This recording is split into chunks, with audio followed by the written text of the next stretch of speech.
जो हमारा है वो है हिमालय पर्वत श्रृंखला। तो इसे हम लोग डीपली अब यहाँ से जो है वो अध्ययन करने वाले हैं। तो सबसे पहले जो भी बातें इसके बारे में एनसीईआरटी में बताई गई है और उससे रिलेटेड जो भी इम्पोर्टेंट बातें हैं मैं आपको यहाँ बताऊँगा। तो सबसे पहले मैं आप लोगों को लोकेशन में दिखा दूँ कि आखिर हमारा जो हिमालय पर्वत है वो कहाँ स्थित है। तो ये भारत का आप मानचित्र देख पा रहे होंगे और यहाँ तक का ये जो मिट्टी कलर का आप इलाका देख रहे हैं, यहाँ तक ये सभी जो है ये हिमालय पर्वत श्रृंखला है। अब श्रृंखला क्यों बोला जा रहा है? क्योंकि आप लोग जानते हैं कि पर्वत जो होता है वो इस प्रकार से कर्म के रूप में होता है और इसी कर्म के होने के वजह से इसे जो है एक तरह से श्रृंखला के रूप में बोला जाता है। और ये हिमालय पर्वत श्रृंखला हमारा कुछ इस प्रकार से ही है, तो इसे हिमालय पर्वत श्रृंखला बोला जा रहा है। तो ये आप समझ पा रहे होंगे। अब भारत के उत्तर में हिमालय पर्वत स्थित है जो एक नया एवं युवा पर्वत श्रृंखला है। जैसा कि आप देख सकते हैं ये भारत का जो है वो उत्तरी हिस्सा है और भारत के उत्तर में ही हमारा हिमालय पर्वत स्थित है और ये एक नया पर्वत है और युवा पर्वत है। ये दो बातें जो है वो समझने लायक है। नया इसलिए बोला जा रहा है क्योंकि एक तरह से देखा जाए तो इस पर्वत का निर्माण जितने भी पर्वत आप देखते हैं उसकी तुलना में ये हाल फिलहाल में जो है वो हुआ है, तो इसलिए इसे एक नया पर्वत कहा जाता है। और युवा पर्वत इसलिए कहा जाता है क्योंकि इस पर्वत की ऊंचाई जो है अभी भी वर्तमान में बढ़ रही है। जैसा कि आप लोग यदि अपडेटेड होंगे तो पहले जो इसकी ऊंचाई थी वो कुछ और थी और अभी ऊंचाई जो है उससे थोड़ा सा ज़्यादा जो है वो देखने को मिलती है, तो इसलिए इसे युवा पर्वत श्रृंखला जो है वो कहा जाता है। अब ये पर्वत श्रृंखलाएं पश्चिम से पूर्व दिशा में सिंधु से लेकर ब्रह्मपुत्र नदी तक फैली हुई है। अब आप लोगों को जानना है कि ये जो पर्वत श्रृंखला है ये पूरब से यदि पश्चिम की ओर देखें तो यहाँ आप देख सकते हैं ये आपका सिंधु नदी है, यानी कि इस जगह आपका सिंधु नदी है और ये सिंधु नदी से लेकर के यहाँ एक ब्रह्मपुत्र नदी है यहाँ, यानी कि यहाँ से लेकर के यहाँ तक ये जो है वो फैली हुई है। यही ये लाइन जो है वो कह रही है। अब हिमालय 2400 किलोमीटर की लंबाई में फैली हुई है। तो ये जो पूरा आप देख रहे हैं एक तरह से ये लंबाई जो है वो 2400 किलोमीटर लगभग माना जाता है। तो ये किलोमीटर जो है कहीं आपको अलग अलग भी मिल सकता है। एनसीईआरटी में आपका 2400 किलोमीटर दिया गया है कि इसकी लंबाई जो है वो इतनी है। अब इसकी चौड़ाई की बात करें तो कश्मीर में 400 किलोमीटर एवं अरुणाचल प्रदेश में 150 किलोमीटर है। अब देखिए ये जो सिंधु नदी है ये आपका इसी जगह कश्मीर पड़ता है और यहाँ से भारत का जो है एक तरह से हिमालय जो है वो शुरू होता है और यहाँ अंत में आप देखेंगे तो इधर आपका पूर्वोत्तर में सबसे जो अंतिम राज्य है वो अरुणाचल प्रदेश है। तो वही बताया जा रहा है कि इसकी जो चौड़ाई है यहाँ चौड़ाई कितनी है तो 400 किलोमीटर है कश्मीर में और अरुणाचल प्रदेश में चौड़ाई कितनी है तो 1500 किलोमीटर है। तो ये कुछ बातें जो है वो हिमालय पर्वत श्रृंखला के बारे में बताई गई है, तो इसे आप समझ पा रहे होंगे। अब यहाँ हम लोग जो है कि अब हिमालय के बारे में थोड़ी बहुत जानकारी तो हमने पढ़ ली है, लेकिन अब हिमालय जो है वो बहुत बड़ा पर्वत है। जैसा कि आप लोग जानते होंगे कि विश्व की सबसे ऊंची चोटी जो है वो हिमालय में ही स्थित है, जिसे हम लोग माउंट एवरेस्ट कहते हैं। तो ये हिमालय पर्वत जो होता है अपने आप में एक विशाल पर्वत है और इसे समझने के लिए भूगोलवेताओं के द्वारा जो है अलग अलग प्रकार से बांटा गया है और उसी आधार पे हम लोग भी यहाँ बांट करके इसे जो है वो समझने वाले हैं। तो हिमालय पर्वत को 4 भागों में बांटा गया है। वैसे मैं आप लोगों को बता दूं कि आपकी जो एनसीईआरटी है वहाँ 3 भागों में ही बांटा गया है, लेकिन मुझे लगा कि आपको बेहतर तरीके से हिमालय पर्वत को समझने के लिए यदि 4 भागों में नहीं बांटा जाए तो वो शायद आप उससे जो है कि एक तरह से अछूते रह जाएंगे और आपको कोई असुविधा भी नहीं होगी। यहाँ आप अच्छे से गौर फरमाइएगा, आपको सभी चीज़ें जो है वो अच्छे से समझ में भी आएंगी। मैंने यहाँ 4 प्रकार से बांटा है और उसका वजह भी बताऊँगा कि मैंने 4 प्रकार से क्यों बांटा है और एनसीईआरटी ने 4 प्रकार से क्यों नहीं बांटा है, ये दोनों वजह भी मैं आप लोगों को बताऊँगा। तो सबसे पहले हिमालय को जो हमने 4 प्रकार से बांटा है, तो सबसे पहला जो हमारा हिमालय होता है उसे हम लोग कहते हैं ट्रांस हिमालय। दूसरा हमारा हो जाता है महान या वृहत हिमालय, जिसे हिमाद्री भी कहा जाता है। और तीसरा आपका हो जाता है लघु या मध्य हिमालय, जिसे हिमाचल हिमालय भी कहा जाता है। और चौथा आपका हो जाता है शिवालिक। तो ये 4 प्रकार से हम लोग हिमालय को बांट करके जो है यहाँ पढ़ने वाले हैं। तो सबसे पहले मैं आप लोगों को बता दूं कि ये जो पहला ट्रांस हिमालय है, दूसरा महान या वृहत हिमालय है, तीसरा लघु या मध्य हिमालय है, और चौथा जो शिवालिक है, इसे मैं आप लोगों को थोड़ा सा मानचित्र के माध्यम से थोड़ा पहले बता दूं। जैसे कि यहाँ आप देख सकते हैं, ये आपकी एनसीईआरटी का ही मानचित्र है। यहाँ आप देख सकते हैं कि ये आपका एक काराकोरम श्रेणी लिखा हुआ होगा, फिर यहाँ लद्दाख श्रेणी, फिर जास्कर श्रेणी, और ये कैलाश श्रेणी यहाँ है। ये सभी श्रेणियाँ मिला करके ये आपका जो है वो ट्रांस हिमालय बनता है, जो कि पहला आपका हिमालय का भाग है। फिर दूसरा जो हिमालय का भाग है, ये यहाँ से आपका जो है इस तरह से है, जिसे आप लोग एक तरह से कह सकते हैं कि महान हिमालय जो कहते हैं। फिर तीसरा जो आपका ये हो जाता है, और ये यहाँ से लेकर के कुछ आपका यहाँ तक आप जो है वो देख सकते हैं, और इसे हम लोग लघु या मध्य हिमालय के नाम से जानते हैं। और फिर आखिर में जो आपका एक हिमालय होता है, जिसे हम लोग क्या कहते हैं, शिवालिक कहते हैं। और ये आपका जो कुल होता है ये यहाँ तक होता है, आप ध्यान रखिएगा, इधर भी होता है यहाँ पूर्वोत्तर हिस्से में। तो आप समझ पा रहे होंगे, सबसे ऊपर का हिस्सा जो है वो आपका ट्रांस हिमालय है, फिर उसके बाद जो है वो आपका महान हिमालय उसे कहा जाता है, और फिर आपका तीसरा जो होता है लघु यानी कि निम्न भी इसे कहा जा सकता है, या मध्य हिमालय हो जाता है, और चौथा जो आखिरी आपका हो जाता है वो आपका शिवालिक हो जाता है। तो यहाँ आप ये सभी जो है वो समझ पा रहे होंगे, ये चारों हिमालय के प्रकार को आप मानचित्र के माध्यम से समझ पा रहे होंगे। अब देखिए, ट्रांस हिमालय में जो है 4 अलग अलग प्रकार की बड़ी बड़ी श्रेणियां हैं हिमालय की, और उसे भी यहाँ थोड़ा सा बताया गया है। एक आपका काराकोरम श्रेणी है, फिर आपका लद्दाख श्रेणी है, और फिर जास्कर श्रेणी है, और फिर कैलाश श्रेणी है। मैं आप लोगों को अभी दिखाऊंगा। देखिए यहाँ आप देख सकते हैं कि ये जो आपकी एनसीईआरटी है, यहाँ ये चारों श्रेणियों के बारे में बताई गई है। यहाँ आप देख सकते हैं ये आपका काराकोरम श्रेणी है, फिर ये आपका लद्दाख श्रेणी है, और फिर ये आपका जास्कर श्रेणी है, और ये फिर आपका कैलाश श्रेणी है। और इन सभी को मिला करके जो है जो हिमालय बनता है उसे हम लोग ओवरऑल ट्रांस हिमालय कहते हैं। ये शायद आपकी यही एनसीईआरटी में नहीं बताई गई। इसके पीछे वजह क्या है मैं आपको अभी बताऊंगा। तो आप ये ट्रांस हिमालय समझ पा रहे होंगे। इसमें 4 प्रमुख पर्वत श्रेणियां कौन कौन सी हैं, तो काराकोरम, लद्दाख, जास्कर और कैलाश, ये अलग अलग हैं। फिर आपका ये जो नीचे है, फिर यहाँ से आपकी एनसीईआरटी में बताई गई है जो आपका क्या है, महान हिमालय है, और फिर लघु या मध्य हिमालय, और फिर शिवालिक। अब देखिए ये जो ट्रांस हिमालय है और ये जो काराकोरम श्रेणी है, इसमें भारत की सबसे ऊंची चोटी K2 जिसे गॉडविन ऑस्टिन कहा जाता है, लेकिन ये पाक अधिकृत कश्मीर में स्थित है। देखिए मैंने इसको इसलिए लिया है ताकि आप लोगों को एक कन्फ्यूजन ना हो। सबसे पहले 3 प्रमुख बातें जो है वो आपको ध्यान में रखनी है। ट्रांस हिमालय आप समझ पा रहे होंगे, इसमें 4 प्रमुख जो है वो पर्वत श्रेणियां हैं, और इसमें सबसे पहला जो ये काराकोरम श्रेणी है, यहीं काराकोरम श्रेणी में आपका एक पड़ता है K2, एक चोटी है हिमालय पर्वत की ही, यानी कि एक काराकोरम पर्वत की ही, और ये भारत की सबसे ऊंची चोटी भी कही जाती है, जिसे हम लोग गॉडविन ऑस्टिन के नाम से जानते हैं। लेकिन ये भारत की जो सबसे ऊंची चोटी नहीं कहलाती है। इसके पीछे वजह ये है क्योंकि ये जो हिस्सा है, ये जो काराकोरम श्रेणी आप जहाँ तक देख सकते हैं, ये आपका पाक अधिकृत कश्मीर यानी कि POK में पड़ता है। यानी कि ये जो एरिया है ये पाकिस्तान जो है अपने कब्जे में जो है कि एक तरह से कह सकते हैं ज़बरदस्ती जो है वो रखे हुए हैं, और ये विवादित हिस्सा है, तो इसलिए ये एक तरह से पाकिस्तान का हिस्सा माना जाता है।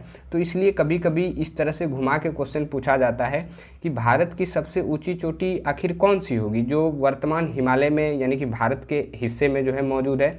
तो वो आपका हो जाता है भारतीय हिमालय की सबसे ऊंची चोटी कंचनजंगा, जो कि भारतीय हिमालय में मौजूद है। ये आपका जो है एक तरह से पाकिस्तान हिमालय में पड़ जाता है। यदि मैं आपको इस मानचित्र से इसे समझाने का प्रयास करूं तो आप शायद समझ पाएंगे। जैसे कि यहाँ आप थोड़ा सा गौर फरमाइएगा, ये आपका देखिए काराकोरम श्रेणी है, ये आपका लद्दाख श्रेणी है, और ये आपका जास्कर श्रेणी है, और ये कैलाश श्रेणी है, और इन सबों को मिलाकर के हमारा जो बनता है वो ट्रांस हिमालय बनता है। और ये जो काराकोरम श्रेणी है ये आपकी एनसीईआरटी में भी मानचित्र में दिखाया गया है। यदि आपके सामने बुक हो तो आप खोल करके देख भी सकते हैं। तो यहाँ आपका K2 पड़ता है, और ये भारत की सबसे ऊंची चोटी जो है वो मानी जाती है, जिसे गॉडविन ऑस्टिन कहते हैं। लेकिन बस इसमें कारण वजह ये है कि ये जो है वो POK का हिस्सा है। क्यों? क्योंकि आप इस मानचित्र को यहाँ से जो है आप रिलेट कीजिएगा यहाँ, तो ये वाला जो हिस्सा है यही आपका जो है कि एक जो LOC लाइन है, यानी कि लाइन ऑफ कंट्रोल जिसे कहते हैं, और इसके बाद से जो ये हिस्सा जो पड़ता है वो POK का है, और यही K2 पड़ता है, यानी कि पाक ऑक्युपाइड कश्मीर, यानी कि ये पाकिस्तान के कब्जे में है। और फिर इधर आप देखेंगे तो यहाँ आपका एक जो पड़ता है वो LAC पड़ता है, लाइन ऑफ एक्चुअल कंट्रोल, जिसे हम लोग ये क्षेत्र जो है लद्दाख का कुछ क्षेत्र जो है वो अक्साई चीन का एक तरह से हिस्सा मानते हैं, यानी कि ये चीन के कब्जे में है।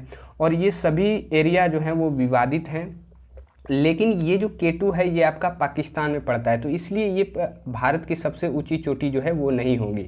और ये जितने भी आप ट्रांस हिमालय की ये सारी श्रेणियां देख रहे हैं, ये सभी श्रेणियां लगभग अक्साई चीन और ये पाक ऑक्युपाइड कश्मीर के हिस्से में आता है। तो इसलिए क्योंकि हम लोग जो ये NCERT क्लास 9 के पढ़ रहे हैं, ये आपका इंडियन ज्योग्राफी हो जाता है, तो भारत के हिस्से में ये नहीं आता है, तो इस वजह से आपकी NCERT ने ये ट्रांस हिमालय के बारे में नहीं बताया है, बस इसको मानचित्र में आपको जो है वो दिखा दिया है। आपको वो देख करके ये सारी चीज़ें जो है वो समझनी है।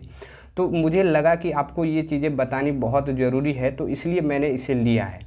तो आप शायद ये सभी बातों को समझ पा रहे होंगे जो मैं आपको समझाने का प्रयास कर रहा हूँ कि ये K2 जो है वो मतलब ये कहाँ है। तो ये आपका एक तरह से पाक ऑक्युपाइड कश्मीर में है, इसलिए ये भारत की सबसे ऊंची चोटी नहीं होगी।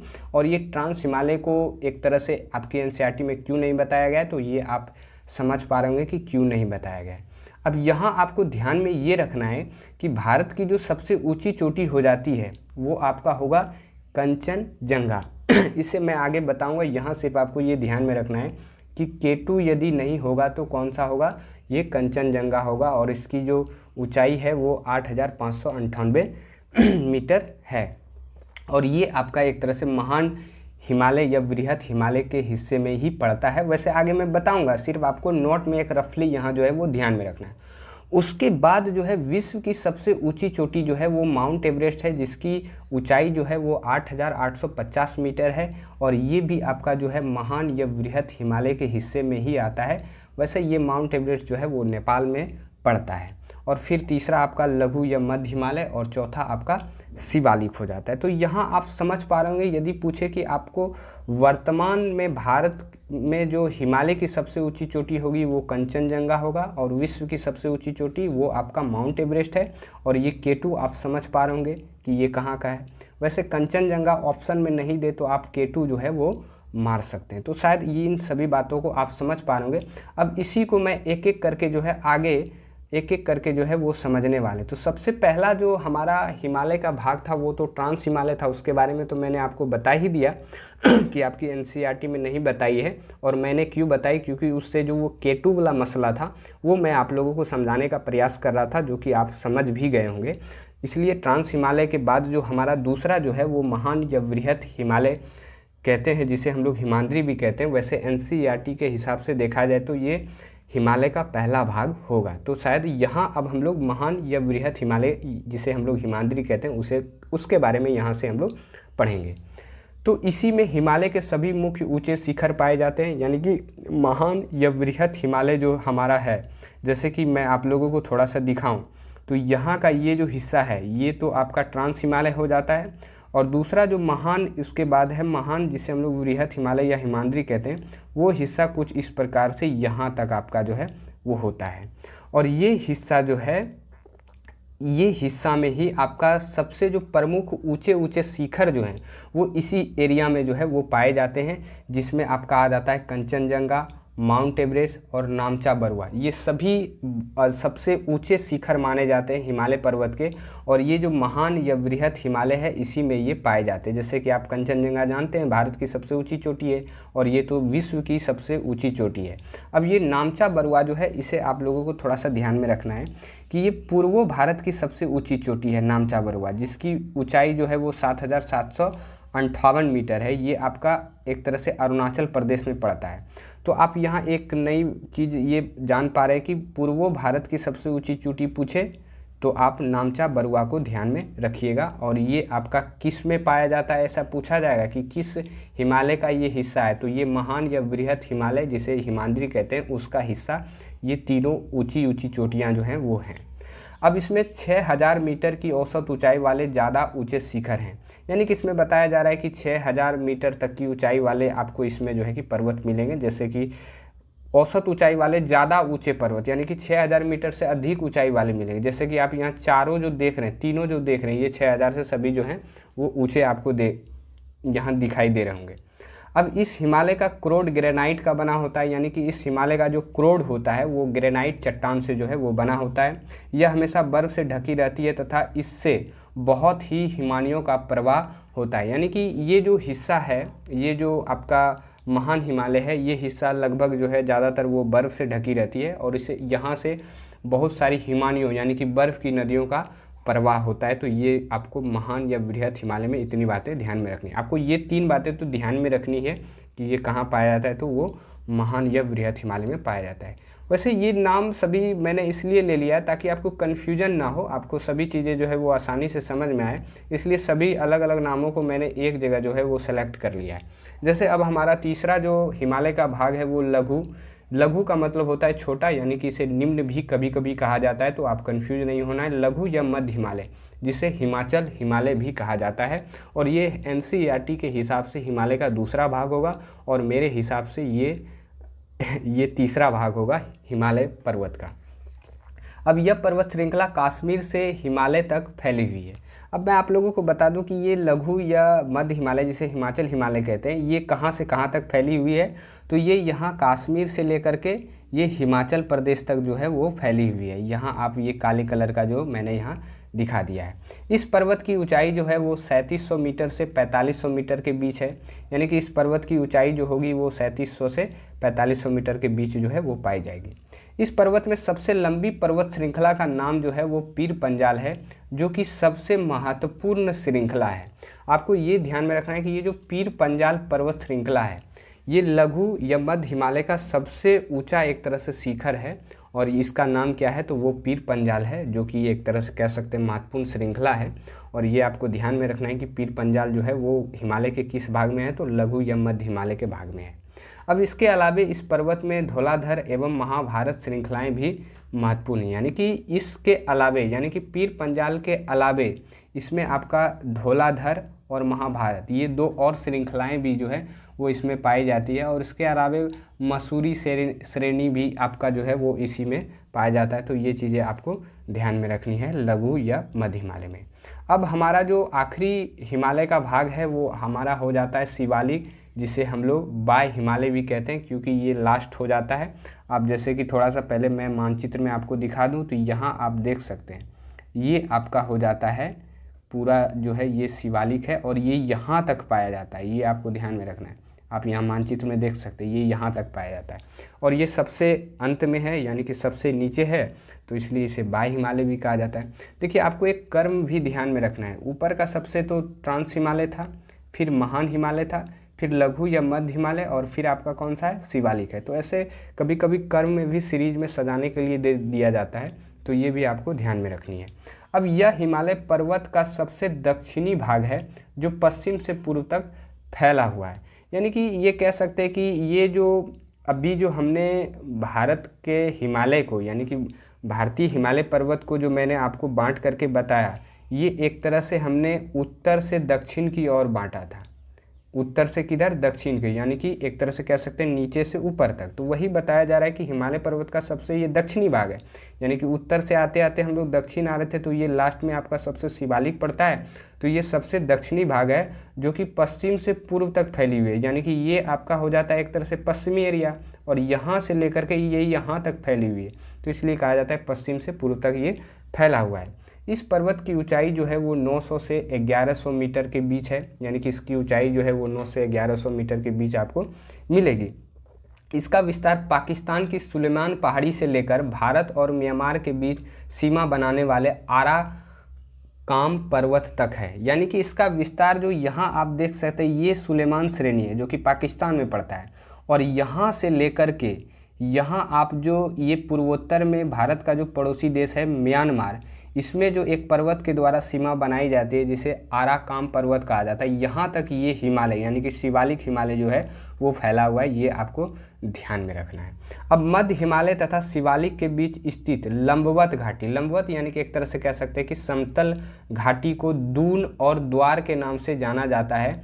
जैसे एग्जाम्पल के तौर पे देखें तो हरिद्वार, देहरादून, इस तरह से इनके नामों से जाना है। यानी कि ये इसके ऊपर मध्य हिमालय है और फिर आपका लंबवत हिमालय पड़ता है और इसके बीच का जो क्षेत्र होता है उसे हम लोग लंबवत घाटी कह सकते हैं, क्योंकि नदियों का जब प्रवाह होता है तो उसके द्वारा जो लाई गई मिट्टी, कंकड़, पत्थर हो तो उसी के निक्षेपों से एक तरह से कह सकते हैं ये शिवालिक का जो है वो निर्माण होता है। और इस वजह से ये हरिद्वार, देहरादून, ये सभी जो है इसके बीच में ही आपके जो राज्य हैं वो पाए जाते हैं। तो इस प्रकार से इसे नाम अलग अलग दिया जाता है, तो ये आप ध्यान में रखिएगा। अब यहाँ से मैं जो आप लोगों को बताऊँगा ये बहुत ही इम्पोर्टेंट हो जाता है। सबसे पहले मैं आप लोगों को ये बता दूं कि पीछे जो हमने हिमालय को बांट करके आपको बताया 4 प्रकार से, वो एक तरह से हमने आपको उत्तर से दक्षिण जो है वो बांट करके बताया। अब इसके अलावे हिमालय को एक और तरीके से बांट करके जो है वो आपके एनसीईआरटी में बताया गया है और उससे भी हम हिमालय को अच्छी तरीके से समझ सकते हैं। तो हिमालय को उत्तर दक्षिण के अतिरिक्त हिमालय को पश्चिम से पूर्व तक स्थित नदी घाटियों की सीमाओं के आधार पर भी जो है एक तरह से बांटा जा सकता है। आधार पर मतलब एक तरह से सीमाओं को बांटा जा सकता है। ये थोड़ा लग रहा है कि कुछ छूट गया है। तो जैसे कि मैंने आपको उत्तर से दक्षिण में बांट करके बताया और यहाँ हम लोग पश्चिम से पूर्व की ओर बांटेंगे। पश्चिम से पूर्व की ओर मतलब समझ रहे हैं आप, इधर से बांटेंगे। ये आप यहाँ इस मानचित्र पे ध्यान दें। तो जैसे उत्तर से दक्षिण में तो यहाँ से ऐसे नीचे ले लिए, अब यहाँ से पूरब से पश्चिम यानी कि ये इस तरह से नीचे से इस तरह से इधर बांटेंगे और ये हम नदियों के हिसाब से बांटेंगे। यानी कि इसमें जो सीमा बनेगी वो नदियों द्वारा जो है वो सीमाएं बनेगी। जैसे उदाहरण के तौर पे देखें तो सिंधु एवं सतलुज नदी के बीच स्थित हिमालय के भाग को पंजाब हिमालय के नाम से जाना जाता है। सबसे पहले इस पूरे बात को मैं आपको एक रफली जो है यहाँ इस चित्र के माध्यम से समझाने का प्रयास करता हूँ। यहाँ ये आप देख रहे हैं भारत का ये उत्तरी हिस्सा है और ये सभी जो है वो हिमालय पर्वत जो है हमारा इस जगह मौजूद है। और यहाँ हम लोग पश्चिम से पूर्व यानी कि एक तरह से ये आपका पश्चिम हो जाता है और ये आपका पूर्व हो जाता है। तो इधर से इधर हम लोग बांटेंगे और इसमें एक तरह से बॉर्डर जो बनाएगा वो नदियों के द्वारा बनाएगा। जैसे कि आप ऐसे समझिए कि जैसे यहाँ आप देख सकते हैं ये आपका सिंधु नदी पड़ता है, तो ये आपका एक सिंधु नदी बॉर्डर हो गया और फिर यहाँ आपका एक सतलुज नदी पड़ता है और इस बीच में जो आपका हिमालय पर्वत का हिस्सा होता है उसे हम लोग पंजाब हिमालय के नाम से जानते हैं और इसकी लंबाई कितना है तो 560 किलोमीटर है। फिर दूसरा आपका सतलुज नदी हो जाता है। फिर तीसरा यहाँ आपका ये जो है वो काली नदी है और इसके बीच में जो आपका हिमालय पर्वत पड़ेगा उसे हम लोग कुमाऊं हिमालय के नाम से जानते हैं, जिसकी लंबाई जो है वो 320 किलोमीटर है। फिर काली नदी के बाद आपका तीस्ता नदी पड़ता है और इसके बीच का जो हिमालय होगा उसे नेपाल हिमालय के नाम से जानते हैं और ये बहुत ही लंबा होता है। जबकि आप जैसे कि आप देख सकते हैं 800 किलोमीटर जो है इसकी लंबाई है। फिर आपका तीस्ता के बाद जो है ये दिहांग नदी हो जाता है, जिसे हम लोग ब्रह्मपुत्र नदी कहते हैं, क्योंकि ब्रह्मपुत्र के नाम से ये नदियां जो है वो तिब्बत से आती है और ये भारत में जो है दिहांग के नाम से प्रवेश करती है, तो इसलिए इसे यहाँ दिहांग नाम से जाना जाता है। इसे ही हम लोग ब्रह्मपुत्र नदी कहते हैं और इसके बीच का जो हिमालय का हिस्सा है उसे हम लोग असम हिमालय के नाम से जानते हैं और इसकी लंबाई जो है वो 720 किलोमीटर है। तो ये एक तरह से पश्चिम से पूरब हम लोग बांट करके हिमालय को देख रहे हैं। पीछे हमने उत्तर से दक्षिण की ओर बांटा था, तो किस प्रकार से 4 भागों में बांटा था। यहाँ भी एक तरह से आप 4 भाग देख रहे हैं। एक आपका हो जाता है पंजाब हिमालय, ये किसके किसके बीच है तो सिंधु और सतलुज के बीच है। फिर कुमाऊं हिमालय किसके बीच है, काली नदी और सतलुज नदी के बीच है। नेपाल हिमालय तीस्ता और काली नदी के बीच है और असम हिमालय तीस्ता और दिहांग नदी के बीच है, यानी कि ब्रह्मपुत्र नदी के बीच है।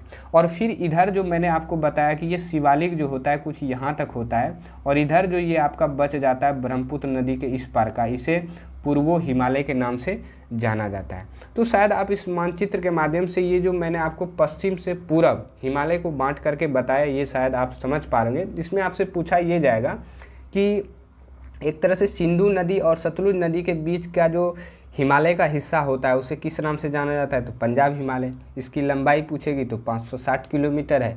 फिर काली नदी और सतलुज नदी के बीच के जो हिमालय है हमारा वो किस नाम से जाना जाता है तो कुमाऊं हिमालय और इसकी लंबाई कितनी है तो 320 किलोमीटर। फिर तीस्ता और काली के बीच जो है वो नेपाल हिमालय, इसकी लंबाई कितनी है तो 800 किलोमीटर। और फिर दिहांग नदी और तीस्ता नदी के बीच जो हिमालय है वो किस नाम से जाना जाता है तो असम हिमालय, और इसकी लंबाई कितनी है तो 720 किलोमीटर। तो इस तरह से आप ध्यान में रख सकते हैं, और वही सभी सारी बातें जो है मैंने आपको यहाँ जो है वो नोट की हुई है। जैसे कि सिंधु एवं सतलुज नदी के बीच स्थित हिमालय के भाग को हम लोग किस नाम से जानते हैं तो पंजाब हिमालय के नाम से जाना जाता है।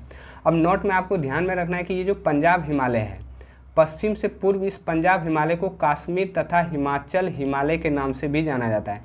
मतलब मैं आप लोगों को थोड़ा सा दिखाऊं तो ये जो आप देख रहे हैं, ये पंजाब हिमालय जो देख रहे हैं, ये कुछ हिस्सा इसका कश्मीर में भी है, कुछ आपका हिमाचल प्रदेश में भी है। तो अलग अलग जगहों पे इसको वहाँ के क्षेत्रीय नामों से भी इसे जो है वो पुकारा जाता है। तो मैंने आपको नोट में यहाँ बता दिया ताकि आपको कन्फ्यूजन ना हो कि पंजाब हिमालय को ही एक तरह से कश्मीर या हिमाचल हिमालय के नाम से भी जाना जाता है। फिर सतलुज तथा काली नदियों के बीच जो स्थित हिमालय का भाग था वो कुमाऊं हिमालय के नाम से जाना जाता है। और फिर काली तथा तीस्ता नदियों के बीच स्थित हिमालय के भाग को नेपाल हिमालय कहा जाता है। और तीस्ता तथा दिहांग नदियों के बीच स्थित हिमालय के भाग को असम हिमालय के नाम से जाना जाता है। तो ये सारी बातें मैंने आपको यहीं इस मानचित्र के माध्यम से समझा दी थी, तो आप शायद इन सभी बातों को समझ पा रहे होंगे, और ये आपका भी बहुत इम्पोर्टेंट हो जाता है। अब आप लोगों को उसी से रिलेटेड कुछ बातें हैं कि ब्रह्मपुत्र नदी हिमालय की सबसे पूर्व सीमा बनाती है। जैसे कि आप यहाँ देख सकते हैं, ये जो आपका दिहांग नदी है जिसे ब्रह्मपुत्र नदी कहते हैं, और ये हिमालय का सबसे पूर्व सीमा बनाती है, यानी कि इधर पूरब में सबसे लास्ट में ये बनाती है, तो इसलिए कहा जा रहा है कि पूर्व सीमा बनाती है। और पूर्व हिमालय को पूर्वांचल या पूर्व पहाड़ियाँ के नाम से जाना जाता है। अब देखिए इधर जो ये बॉर्डर बना रही है ब्रह्मपुत्र नदी के द्वारा, तो हमने बताया था कि हिमालय तो हमारा यहाँ तक है, तो इधर का जो ये हिमालय हो जाता है इसे हम लोग पूर्व हिमालय भी कहते हैं, या पूर्वांचल कहते हैं, या पूर्व पहाड़ियाँ भी कहते हैं। तो इस तरह से अलग अलग नामों से जाना जाता है।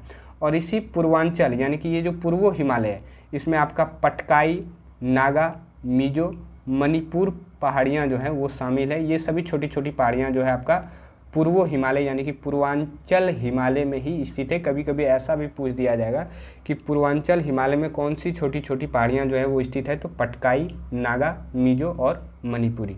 तो ये सभी आप बातें जो है वो समझ पा रहे होंगे हिमालय से रिलेटेड। अब मैं आप लोगों को बता दूं कि यहाँ तक जितनी भी बातें मैंने आपको बताई, अब यहाँ से सबसे ज़्यादा ज़रूरी जो हो जाता है वो पर्वतों से संबंधित कुछ महत्वपूर्ण बिंदु जो है मैं आप लोगों को यहाँ बताऊँगा। आप थोड़ा सा यहाँ गौर फरमाइएगा और अच्छे से थोड़ा समझने का प्रयास कीजिएगा। मैं आप लोगों को बता दूं कि ये जो मानचित्र है आपके क्लास 9th में ही बताई गई है, और इस मानचित्र के माध्यम से बहुत कुछ बताने का प्रयास जो है वो NCERT के द्वारा किया गया है। जबकि आप इस चीज़ को समझ नहीं पाते तो उसी को मैं आपको यहाँ बताने का प्रयास करता हूँ। सबसे पहले पश्चिम भारत की सबसे ऊँची चोटी जो है वो गुरु शिखर है, जिसकी ऊंचाई जो है वो 1722 मीटर है। यानी कि यहाँ आपका जो है वो गुरु शिखर जो है वो पड़ता है इस जगह आपका, और ये पश्चिम भारत की जो है वो सबसे आपका जो है कि ऊंची चोटी हो जाता है। तो ये आपको ध्यान में रखना है। यदि आपसे पूछे कि पश्चिम भारत की सबसे ऊंची चोटी कौन सी है तो वो आपका गुरु शिखर है। तो कितनी है तो 722 मीटर है। अब दक्षिण भारत और पश्चिमी घाट की सबसे ऊंची चोटी जो है वो अनाईमुदी, जिसका ऊंचाई जो है वो 2895 मीटर है। ये मीटर आपको कहीं अलग अलग किताबों में अलग अलग भी मिल सकता है। तो यहाँ आप देख सकते हैं कि ये जो आप देख रहे हैं ये आपका पश्चिमी घाट हो जाता है, यहाँ लिखा हुआ भी है। और यहाँ आप देख सकते हैं कि ये जो आपका है इस जगह ये यहाँ दिया हुआ है अनाईमुदी। वैसे देखा जाए तो यहाँ एक आपका पर्वत पड़ता है जिसे हम लोग एक तरह से अन्नामलाई जो है कि पर्वत के नाम से जानते हैं, और उसी अन्नामलाई ये आपका केरल में पड़ता है। और इसी अन्नामलाई पर्वत का एक चोटी है जिसे अनाईमुदी कहते हैं, और ये दक्षिण भारत की सबसे ऊंची चोटी है। और इसके साथ साथ पश्चिमी घाट की भी ये सबसे ऊंची चोटी है आपका अनाईमुदी। तो इसमें आपको कंफ्यूज नहीं होना है, तो इसे आप समझ भी पा रहे होंगे। अब आप लोगों को नोट में एक चीज़ ध्यान में रखना है कि कार्डम पहाड़ी, ये जो कार्डम पहाड़ी है यहाँ आपका जो है वो बताई गई है। ये कार्डम पहाड़ी बेसिकली इसे इलायची की पहाड़ी भी कहा जाता है, यहाँ आप ब्रैकेट में हमने यहाँ बताया है। और इस पर्वत की एक चोटी महेंद्रगिरी है जो भारत की दक्षिणतम चोटी है। अब देखिए ये जो कार्डम पहाड़ी है जिसे इलायची पहाड़ी कहा जाता है, ये एक तरह से यहाँ आप देख सकते हैं ये कार्डम पहाड़ी आपके एनसीईआरटी में बताई गई। ये दक्षिण भारत का एक तरह से अंतिम एक तरह से पहाड़ी है और इसी पहाड़ी में एक जो चोटी है महेंद्रगिरी चोटी है और ये भी सबसे अंतिम यानी कि दक्षिण में ही है। तो ये भारत की दक्षिणतम जो है वो चोटी है जिसका नाम है महेंद्रगिरी। अब इस महेंद्रगिरी से रिलेटेड एक और यहाँ मैं बताऊँगा और इसीलिए मैंने दोनों को यहाँ साथ में लिया है ताकि आपको कन्फ्यूजन ना हो। अब पूर्वो घाट की सबसे ऊंची चोटी जो है वो आम्रकोंडा है जिसकी ऊंचाई जो है वो 1680 मीटर है। वैसे देखिए इसके बारे में आपकी एनसीईआरटी में नहीं बताई गई है, आपकी एनसीईआरटी में ये बताई गई है पूर्वो घाट की सबसे ऊंची चोटी जो है वो महेंद्रगिरी है जिसकी ऊंचाई जो है 1501 मीटर है और यहाँ आप 1680 मीटर देख रहे हैं। तो इसके अनुसार पूर्वो घाट की सबसे ऊंची चोटी जो हो जाएगी वो आपका 1680 मीटर वाला ये आम्रकोंडा हो जाएगा। ये आपका विशाखापट्टनम के आसपास है और ये जो महेंद्रगिरी है ये आपका उड़ीसा में पड़ता है। और वैसे देखा जाए तो पूर्वो घाट की ये सबसे ऊंची चोटी ये है, ये दूसरी सबसे ऊंची चोटी है। लेकिन आपके ऑप्शन में यदि आम्रकोंडा नहीं दे तो आप महेंद्रगिरी मार सकते हैं और यदि महेंद्रगिरी ना दे तो आप आम्रकोंडा मार सकते हैं। और दोनों को मैंने यहाँ साथ में ही लिया है ताकि कन्फ्यूजन ना हो। और इसी महेंद्रगिरी से रिलेटेड आपका यहाँ भी एक महेंद्रगिरी था। तो ये सभी चीज़ें आपको ध्यान में रखनी है और आपको कन्फ्यूज नहीं होना। और इन सभी चीज़ों में बहुत ज़्यादा जो है बच्चों को कन्फ्यूजन होती है, तो इसलिए मैंने यहाँ एक ही जगह ये सभी चीज़ों को लिया है और बताया है। वैसे महेंद्रगिरी ये जो उड़ीसा वाला है ये आपका यहाँ दिया गया भी है, ये आपका इस जगह उड़ीसा में पड़ता है। और ये जो आम्रकोंडा है ये आपका इस जगह पड़ता है विशाखापट्टनम के आसपास। और ये इलायची पहाड़ी ये तो मैंने आपको बता ही दिया। तो ये सभी बातों को आप समझ पा रहे होंगे कि पर्वत से रिलेटेड मैंने आपको जितनी भी बातें बताई।